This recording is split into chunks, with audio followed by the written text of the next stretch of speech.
Hey everyone, just wanted to discuss something really quick that I kind of just discovered, and I may be right, may be wrong, but I just reviewed this Fiddler Toasted. This is a very high wheated bourbon, 45% wheat, and I'm sure this is going to turn out to be spectacular.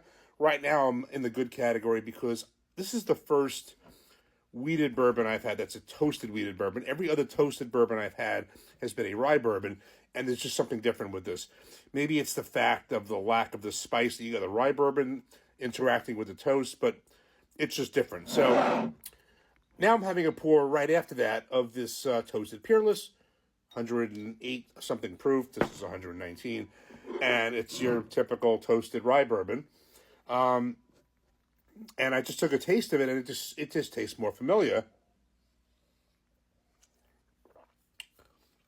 And this actually is one of my top toasted bourbons.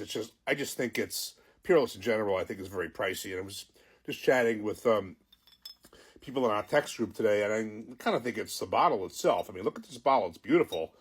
Looks like a barrel, but I think it adds to the cost. But in any event, this, I love the Nulu toasted small batch.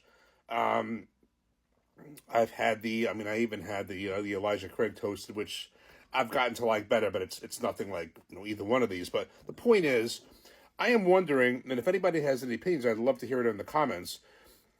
If toasted bourbons do taste different, if there's maybe a preference between the two, between I think the more typical toasted rye bourbons, where rye is the secondary grain, such as in this, as opposed to a toasted wheated bourbon such as this, where wheat is the secondary grain, and in this case quite high at 45%. I'm going to see as it opens up. I would say for this moment right now, and not particularly any bourbon, but I think for now, I think the interaction of the spice and the toast, I would say a toasted rye bourbon may be my preference, but that's going to very likely possibly change as this opens up and I get more into it. This is my first toasted rye bourbon, not toasted rye, but toasted wheated bourbon, and a very high one. Every other toasted bourbon has been like this, and up to this point, this is definitely one of the top ones. It's expensive. This on its own was $84, and I think that was actually low. I think it's actually higher in a lot of places, and this is behind the glass. So let me just take one more taste. Yeah, heavy toast, rye spice with that. This was a rye, a toast, but with a little bit mellower without the spice because it's a wheated bourbon. It was just different. So in any event, I'm just curious if you have any opinions between a toasted rye bourbon, which I think is the more common one, versus a toasted wheat bourbon. And I'd be curious to know your comments. I do have a feeling this is going to get better as it opens up. As of now, I'd say this, from the ones I've had, the Nulu small batch, and of course, several of the toasted bourbons that I've had at the Kentucky Bourbon Festival.